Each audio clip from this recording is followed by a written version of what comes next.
What's up, guys? Welcome back. Today I have a super cool pistol, and that is the P320 Tardigrade from Parker Mountain Machine. I missed the drop on the first pistol, a complete gun, but I was able to get the top end. We're going to talk about the features, performance, things I like, which are a lot, and the overall just badassery of a comp P320.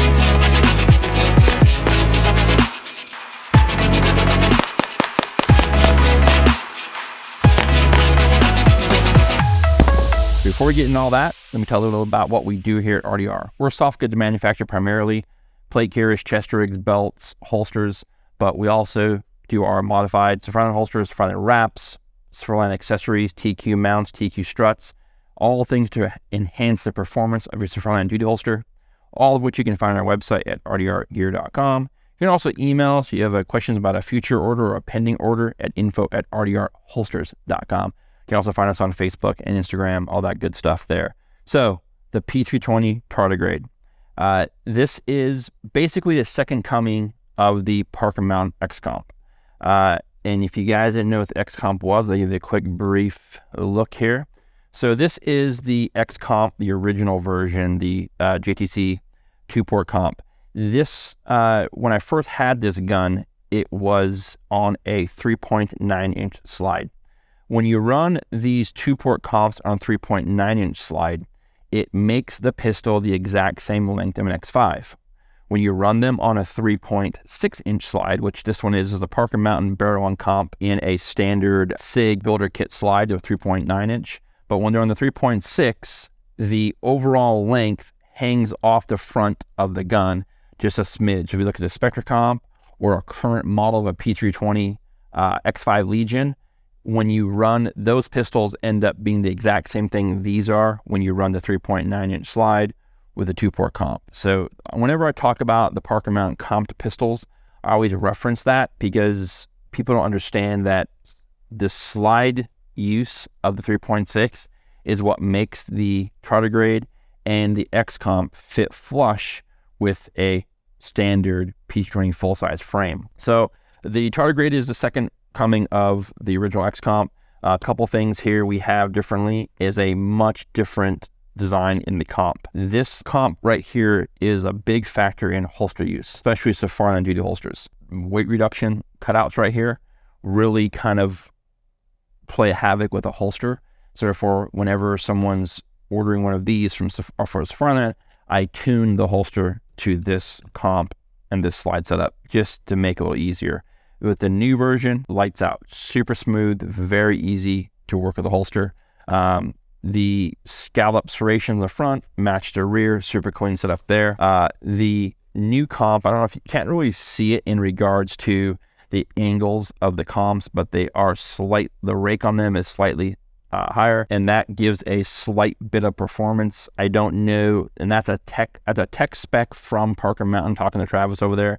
I don't know if you'd feel that per se as a individual shooter. When I shoot both these guns together, I don't notice a big difference. What I do notice with this one compared to this gun is the frame weight is super awesome because the gun just tracks. The vertical ports, if you notice, there are companies out there who make a side port. Yeah, the gun is, you get a little bit smoother, softer recoil impulse when you're shooting the gun. Also now when you have look at any kind of a race gun or a open gun, all ports are vertical on top of the gun. So there is something to be said about the performance of the comp and having a comfortable shooting experience. Gun shoots lights out, super easy to shoot, dot tracks perfectly. The gun's super fast, zero issues whatsoever.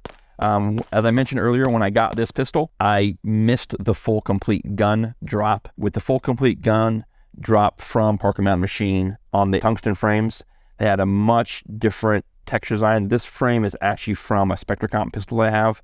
I don't I'm not a big fan of the Spectre comp, but I have one to fit the Safariland duty holsters with. So this frame came from that pistol, and so that's why I took the factory stippling from SIG. The Parker Mountain gun has a much more aggressive stipple pattern when you get the full package pistol. So that's something there. I've only seen pictures and talked to some people who have them. It's a pretty aggressive stipple, so you can beat it down with some 220 sandpaper or 300 grit sandpaper, whatever, hit it with a heat gun, and it will kind of be a little less pokey and sticky. You can also tune that to your preference, whatever you want. So the trigger from Parker Mountain, when you get the full gun, it's got all the polishing and all the goodness done to the trigger.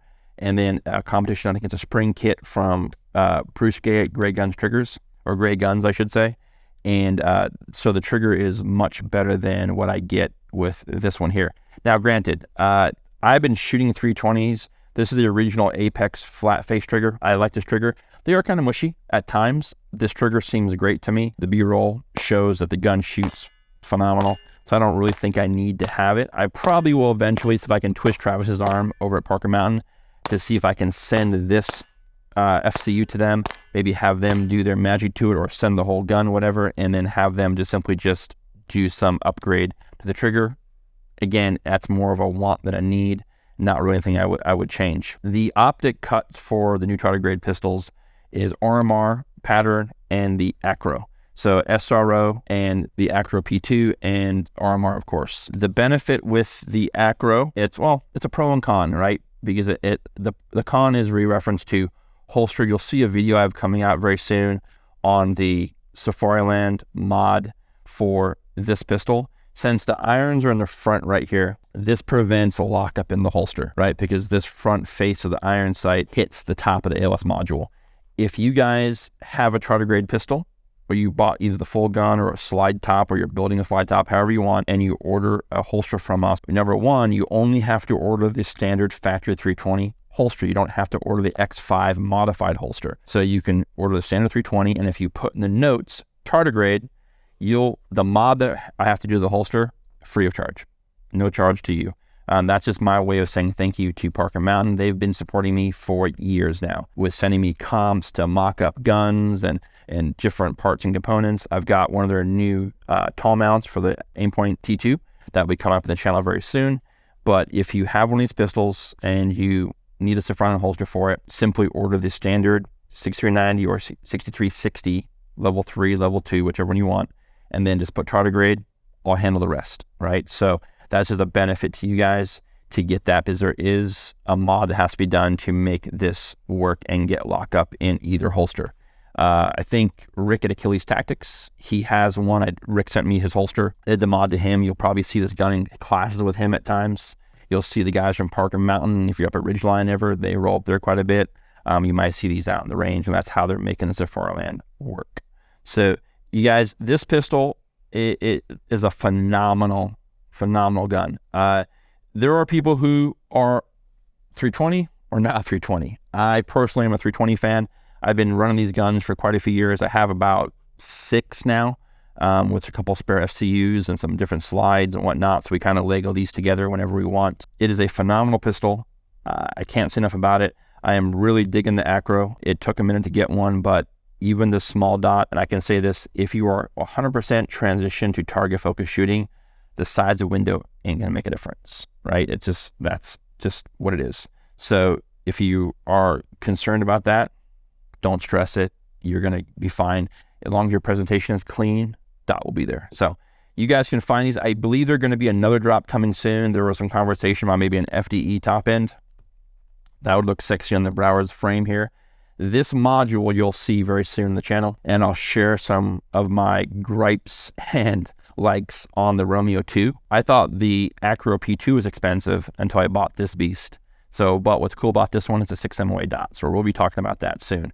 But you guys, this is a phenomenal gun. Hit up Parker Mountain. Jared is, as I mentioned earlier, the godfather of everything comped. When they were, long before they became the kind of gold standard of comped products, Jared used to put these videos together. They'd put the pistol in a ransom rest, and he'd be out there cranking rounds. You'd see the gun stop at a certain position, and he was measuring the muzzle rise reduction from the design and the comp. That data was then collated and put into a chart to show actually how much muzzle rise reduction the comps produced. There's a lot of companies out there today who mimic the styling of a Parker Mountain comp, especially if you look for a Glock, for example, in the Gen 5, the flared wings. You can get comps for MMP, CZ, SIG, Beretta, HK, a ton of stuff, not to mention SCAR. Jared is the godfather of all things SCAR. If you're an FN SCAR fan, go to their website. I promise you, you are going to see a million things that will enhance the performance of your SCAR, and that's just something that they've specialized in as well. So slide milling, all the basics gunsmith stuff you get from there. I know sometimes you guys, I see it on the social media feed, oh, I'm sick of the drops, this, that, and the other. Those guys grind it out every day in a very well-oiled machine shop that's not super huge. They have a very talented team over there of machinists, and I get it, drops suck. I hate them too. But at the end of the day, if you wait it out, jump on the email notifications, stay on top of it, and when you get there, load your information in, purchase your product. I promise you, you will not regret anything you buy from them. The customer service team is awesome. They have all the great things you need there for anything comped for whatever gun you might have. So if you don't have one of these, get one. It's worth it. As always, guys, I post 2 to 3 videos every week on gear that we buy, gear manufacturer. And if you've made it this far in the video, 1, thank you. 2, be sure to subscribe. 3, like, comment, share. It's going to train your YouTube algorithm to show you more content like RDR's channel and channels like it. Until next time, be well. Take care.